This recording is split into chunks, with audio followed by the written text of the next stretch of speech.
Hi, this is Ruth Theresa with One Inspiring Woman, and today we're talking about planetary energies.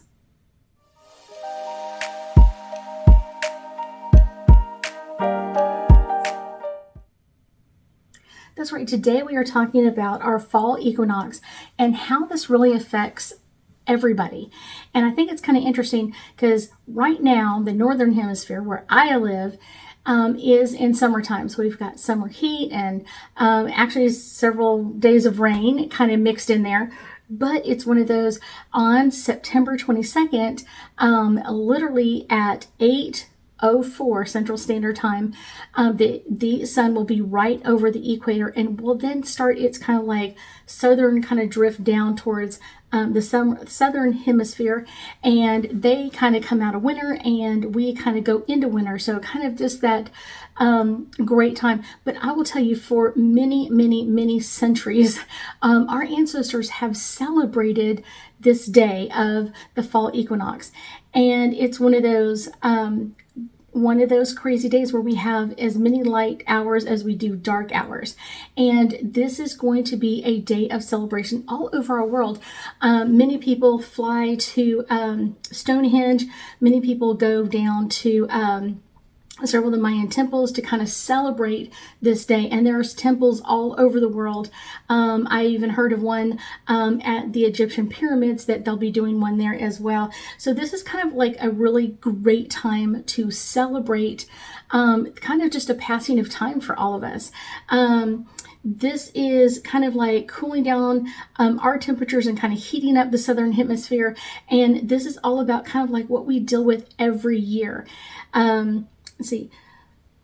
Another word for the fall equinox is called Maipon. And Maipon is just another word. It's kind of like an ancestor word for the same thing. And it's really talking about the difference between our daylight and our night hours. And a lot of them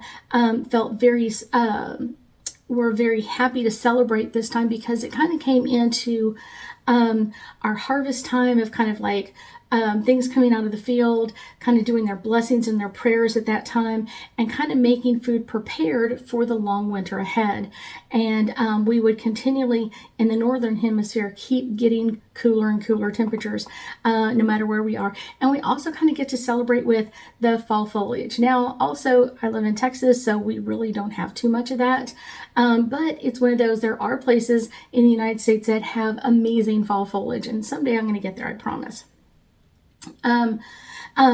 These are kind of one of those days where we kind of celebrate kind of like the rebirth of our winter time, and kind of like the spiritual connection that requires us to kind of really reflect on our universe and how we are surrounded by so many astrological events year round. Almost every day there is an astrological event or something going, moving into retrograde, moving out of retrograde, stars appearing, stars disappearing, and kind of just that whole rotation. And I think it's just really an interesting way to think about us. So many people think about us as like we're separated, kind of like we're distant from the stars. The stars don't affect us, the planets don't affect us, all of that energy, yet they affect us every day, almost all day long, in everything that we do.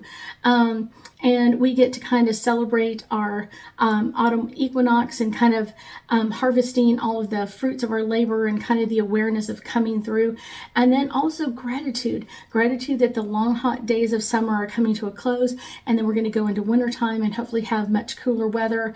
And it's kind of like we get to kind of be thankful for kind of like the warmth of the summer and kind of the growing season. And then we also get to be thankful for kind of like this cooling off period of kind of like going into winter time. And it's really how we hold our gratitude in our hearts.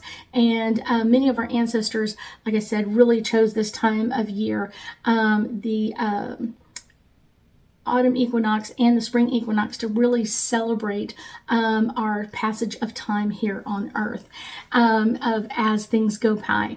One of the ways that I really think is kind of like a really special way to kind of celebrate this is kind of making a gratitude list, things that you are thankful for, things that that you would love to do at some point. I know I'm not the only one who chooses to go up to the Northeast and kind of see the foliage change before winter comes in. There's a lot of things of, one on my bucket list is to go to Stonehenge when we have the autumn equinox or the spring equinox to kind of celebrate with everybody there. It is a great time to do fall crafts. And if you have a child in kindergarten or first grade, I guarantee you're going to have tons of those coming home in the next couple of weeks or so, or month or so. It's kind of a great time to do fall crafts. We kind of get a chance to kind of open up our celebrate and kind of like bringing out warmer colors in our home, kind of like a magical time of the season of kind of just celebrating this fall time in our homes as well. One of the things is our fall equinox is a great time to kind of create a new beginning. And it kind of is a new beginning. We're kind of celebrating kind of like this restful time of the winter time of getting our goals done, starting a new project maybe, making a list of everything that you ever wanted to do. And I often tell people, don't wait until you retire to start your bucket list. Start it now and start doing some of this stuff. A lot of times people are like, oh, I don't have the money for it. And it's like, okay, it's just a car drive away. You could go do that if you really wanted to. So start kind of adding that celebration to what's going on in your world. Like I said, decorating our homes with autumn decorations. If you have children, of course, bring them in on this. I love seeing everybody's like fall wreaths and celebration of this. And then we kind of go into celebrating, kind of like going into Halloween, although like it seems like so far away right now. But it really isn't. So many people love kind of decorating our homes with crafts and different things that we do. Kind of if we make our wreaths, if we kind of bring them in and kind of adding that fall warmer touch to our homes.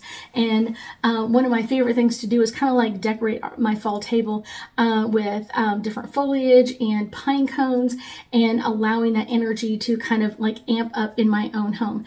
One of my last suggestions to do to kind of celebrate the autumn equinox is go to a local farmer's market or go to a festival during this time frame and really enjoy that time frame. It's kind of like enjoy the fruits of the labor of coming out of the fields and out of the harvest.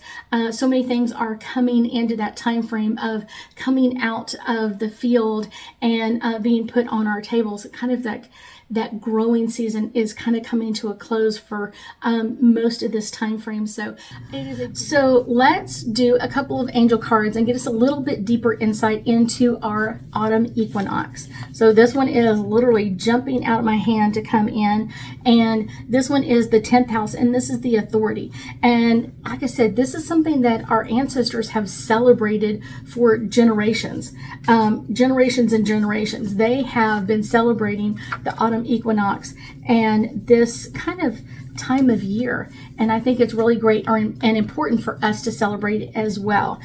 Next I have Aquarius, and this is about collaborating. This is kind of an interesting way that we kind of collaborate with the world. It's one of those, like I said, so many cultures come together and celebrate the autumn equinox. It's one of those, you have Stonehenge and you have Mayan temples and you have so many places all over the world that are going to be celebrating in their own way. That is kind of like interesting to me. So it's kind of like a collaboration of celebrating this energy. This is the 8th house and this is the mystery. And I know our ancestors always thought of this as a mystery, kind of like they were able to tell when it was going to happen, but it also was like a mystery of is the sun going to come back? Is it going to be kind of like come back to us and celebrating that time with us as it moves through its cycle? I think that's really cool, and it was a mystery. Conjunction, and this is all about alliances. And like I said, this is the alliance of all of us celebrating and coming together. And how are you going to be joining that celebration? How are you going to be celebrating your autumn equinox? How are you going to be doing that? What is it in your family or in your life that you're going to be really celebrating that that energy. Like I said, a lot of us decorate and that sort of thing, and those are nice, but there are so many other things to do. This is our trine and our sextile, and this is all about our symbiosis. And it's one of those, we are one with the earth. I think it's kind of interesting when people say, oh, the planetary alignments don't really affect me or whatever. I'm like, they do affect you. You just don't realize it or not aware of that energy affecting you the way it affects other people. Some people are just more aware of it, and they're kind of more conscious of that energy of kind of like, how are we going to do it? How are we going to celebrate this time of year? Next one is progressions. And this is all about journeys and kind of journeying forward. How are we going to journey forward in all of this energy to kind of bring this celebration? Like I said, even just going to kind of celebrating in, like going to a local farmer's market or another place, and kind of interesting energy of celebrating this time frame with so many other people and so many other energies as well. And how are we going to be partaking of that? And I also do love just seeing people's autumn decorations up in their house. I just think that's like one of my favorite times a year, is kind of when we celebrate the autumn. This is the 9th house, and this is all about exploration. Explore your ideas of exploring how you are going to be celebrating the fall equinox or the autumn equinox with family and friends. And a lot of us really don't even realize it. The beginnings of our celebrations with this is our Thanksgiving celebration. It was kind of like our gratitude and our blessings to bring everything out of the fields and kind of celebrating that end of harvest season of coming to an end. This is all about the dignified, and this is about our strengths. This is one of our strengths that kind of brings us together. When we celebrate an event together, when we celebrate something together, it strengthens all of us, and it kind of binds us back together and kind of brings us back into that kind of, even if it's not family mode, it's family mode of being able to celebrate something at the same time as everybody else. So that is one of the best parts, is being able to celebrate our autumn equinox. I thank you so much for joining me today, and I know that we'll be talking again soon.